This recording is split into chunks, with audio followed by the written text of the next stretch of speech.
gražią ziemiszką dienę. Witam wszystkich zebranych, dzień dobry. Zapraszamy ulanów tutaj bliżej, jeśli tylko chcą. Szanowni Państwo, zebraliśmy się dzisiaj w przeddzień urodzin Stanisława Cata Mackiewicza. Także data i przypadkowa i nieprzypadkowa, bo jutro jest dzień urodzin Stanisława Mackiewicza. Gerbėmieji, susirinkom šiandien ir parinkom tą datą toli gražu neatsitiktinai, nes rytoj yra Stanislovo Mackevičiaus gimimo diena. Ir mūsų šitą trumpą ceremoniją pradės Giedrė Jankevičiūtė, o vėliau iš karto noriu priminti, kad čia yra tik pirmoji iškilmių dalis, antroji dalis šiandien bus Juodšiliuose, tai visi, kas gali, prašom irgi keliauti Juodšilius, visi esat maloniai kviečiami irgi Juodšilius, ten prie Józefo Mackiewiczaus namo. Szanowni Państwo, chciałbym przypomnieć, że tutaj jest pierwsza część uroczystości, druga część będzie się odbywała w Czarnym Borze. Głos zabiera Giedrė Jankevičiūtė, która tutaj włożyła bardzo dużo czasu i starań, żeby ta tablica powstała. Aš kalbėsiu lietuviškai, paskiau žodį perims mūsų iniciatyvinės grupės narys Zbignevas Glasko, kuris papasakos ir lentos, ir viso šito sambūrio istoriją lenkiškai. Tai labai džiaugiuosi, kad čia šiandien susirinkome. Mūsų dalyvavimas liudija, kad Vilniaus istorinės atminties topografija plečiasi ir pačios lentos pobūdis sako, kad ji kinta ir savo turiniu, nes atidengiame lentą tikrai gana kontroversiškoms asmenybėms, broliams Mackevičiams, kurie paliko labai ryškų pėdsaką Vilniaus ir Vilnijos gyvenime, mūsų miesto ir mūsų miesto apylinkių istorijoje, bet tas pėdsakas kažkaip egzistavo tokiu nuolat išsitrinančiu pavidalu. Šiandien jau įgyjame materialų apčiuopiamą nerūdijančio plieno ženklą. Simboliška, kad lentą atidengiame prie namo, nuo kurio prasidėjo brolių Mackevičių vilnietiškoji epopėja. Šitame name 1907 metais pervažiavę į Vilnių iš Peterburgo apsigyveno brolių Mackevičių tėvas ir mama ir taip pat jų sesuo. Tuo metu 907 metais, kai Mackevičiai čia apsistojo, Stanislovui buvo 11, Juozapui buvo 5, taigi čia jie praleido vaikystę ir paauglystės metus. Abu brolius žinome kaip LDK paveldo tradicijų nešėjus. Jie abu buvo Lenkijos ir Lietuvos sutaikymo, Lenkų ir Lietuvių dialogo šalininkai. Stanislavą žinome pirmiausiai kaip laikraščio Slovo redaktorių. Gyveno jis Vilniuje iki 39, paskui persikėlė į Prancūziją. Patikėjęs komunistinės Lenkijos perspektyvomis grįžo į Lenkiją, spėjo nusivilti komunistinė valdžia, bet represijų laimingai nesulaukė, nes mirė. Juozapas Mackevičius bendradarbiavo brolio redaguotame laikraštyje, rašė apie Vilnių ir Vilniją. Dar prieš karą pradėjo rašytojo karjerą ir tapo tikrai vienu iš garsiausių, geriausių 20 amžiaus vidurio antros pusės Lenkijos rašytojų. Iš Vilniaus jis išvažiavo 44-ais, patyrė sunkią emigranto dalią, niekada nei per nago juodimą nekeitė savo pažiūrų. Iš tikrųjų šitie žmonės mums svarbus ne tik tai savo darbais, bet ir moralinę etinę poziciją. Tas noras įamžinti brolių Mackevičių atminimą kilo paraleliai ir lietuviškoje, ir lenkiškoje Vilniaus ir Vilnijos bendruomenėje. Susitikome pradėję tvarkyti biurokratinius lentos įrengimo reikalus, na ir subūrėm tokią vieningą grupelę, kurią šiandien sudaro 6 žmonės. Tai Marijušas Antonovičius, kurio šiandien su mumis Marijus Antonovičius nėra yra Varšuvoje, taigi čia yra pateisinama priežastis. Jo. Taip, Zbignevas Glasko, Andžejus Pukšto, Aleksandras Radčenka, Eligijus Raila ir aš. Norėčiau padėkoti žmonėms, be kurių mes tikrai nieko nebūtumėm padarę. Tai skulptoriai Ksenija Jaroševaitė ir Vladas Urbanavičius, kurie padarė lentą, leidėja Ula Ambrasaitė ir architektė Diana Sabaliauskienė.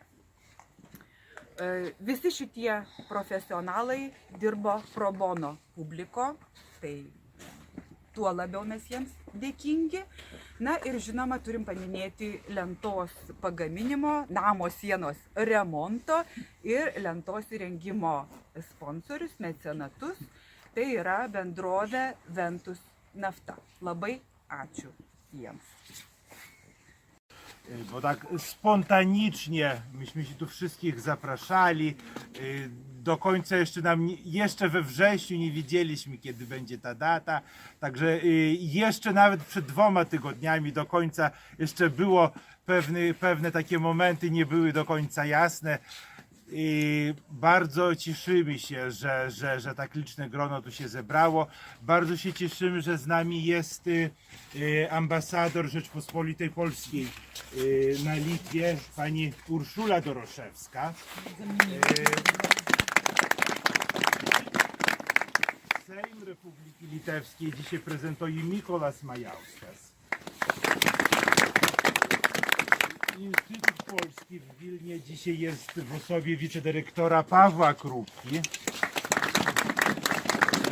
Pozwólcie, że nie będę wszystkich wymieniał, dlatego że jeszcze sporo dzisiaj jest przed nami. Raz jeszcze przypominam, że tu jest tylko pierwsza część uroczystości, a druga część uroczystości będzie w Czarnym Borze w rejonie wileńskim. Dar kartą noriu visiems priminti, kad dar yra antroji dalis. Antroji dalis bus Jočiliuose. Visi, kas gali, irgi yra kviečiami nuvykti į Jočilius, į Vilniaus rajoną, kur prie Józefo Mackievičiaus namo bus atidengiamas irgi atminties akmuo. Taigi, kas gali, dar prašom į Jočilius. O Józefie Mackiewiczu i Stanisławie Mackiewiczach opowie dr Józef Szostakowski w Czarnym Borze, o ich twórczości i życiorysach. To ja pozwolę sobie krótko opowiedzieć o tych staraniach, o historii powstania tablicy pamiątkowej, również trasu kamienia w Czarnym Borze. W 2009 roku przy dzienniku Kurier Wileński powstał Społeczny Komitet Czczenia Pamięci Józefa Mackiewicza, Tomasz Sancel, Rajmund Klanowski, pan Jeremy Sidorkiewicz wyszli z pomysłem upamiętnić pisarza w Wilnie. Był pomysł umieszczenia tablicy pamiątkowej u zbiegu ulic Barboros Radvilaitis i Piles, tam gdzie mieściła się dawna redakcja Słowo, którym redaktorem był Stanisław Cat Mackiewicz, a pierwsze kroki publicystyczne stawiał Józef Mackiewicz. Wówczas nie otrzymano zgody właściciela tego budynku, kurii archidiecezji wileńskiej, dlatego grupa inicjatywna podążała inną drogą. Ich starania skierowały się w kierunku Czarnego Boru, zwracali się do samorządu rejonu wileńskiego, do starostwa, żeby przy wówczas należącym do osób prywatnych i nie bardzo troszących się o ten zabytek obok domu Józefa Mackiewicza umieścić kamień pamiątkowy. Została sformowana działka na ten cel. Świętej pamięci Jerzy Puciata, były mieszkanie Czarnego Boru, również były prezes Stowarzyszenia Artystów Polskich, przygotował projekt upamiętnienia. I dalej sprawa utknęła, bo potrzeba było finansowania środków finansowych. Dlatego równolegle starano się o upamiętnienie braciów Mackiewiczów tu, na ulicy Witebskiej, na domie, gdzie oni spędzili dzieciństwo i młodość. Wówczas również ja dołączyłem do tej grupy inicjatywnej i muszę przyznać, że ta inicjatywa również spotkała się z bardzo przychylnie ze strony właścicieli domu, pani Weronika Szuszkiewicz, również pani Magdalena Wiebra. Ačiū namo gyventojams, dar su jūsų mama tada bendravau.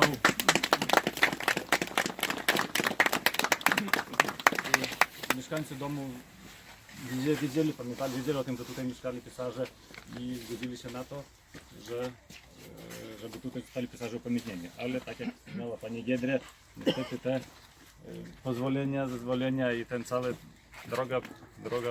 droga biurokratyczna, powiedzmy, to potrzebowała wielu wysiłku i wówczas przy aktywnym wsparciu tej szerszej grupy inicjatywnej społeczności litewskiej, wówczas wspólnymi siłami udało się przygotować projekt techniczny, otrzymać po 1,5 roku starań pozwolenia z samorządu, posiedzenia komisji i wówczas był przygotowany projekt.